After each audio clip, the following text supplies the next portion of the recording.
On December 2nd, the Liberal Party of Canada will choose a new leader who will have the privilege of losing to Stephen Harper next election. What do we really know about the Liberal leadership candidates and where they stand? We went to average Canadians on the street to get their questions for the leadership hopefuls.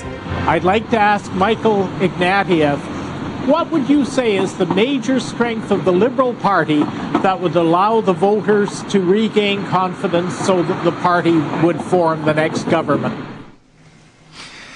Well, the most important thing I can do is avoid saying anything controversial about Israel. But don't get me started on the handicapped. I'd like to ask Michael Ignatieff what he's doing about education and daycare in the country of Canada. Well, I'm doing everything in my power, which to date is absolutely nothing. But once elected, I think I can do even more. I'm just wondering, Mr. Ignatieff, what you're going to do about what's happening in Afghanistan. Well, immediately I would double the number of Tim Hortons over there. Next, we need to get rid of the Taliban, but in a Canadian way.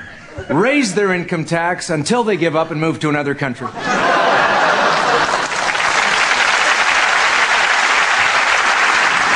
Given your concern about the sanctity of the Canadian Constitution, which doesn't mention the role for cities, what kinds of powers would you give to cities and what resources would you give them to fix our broken streets and our dysfunctional transit systems? Well, none. If your city's falling apart, you just pack your bags and move to another city. I hear Jerusalem is very nice.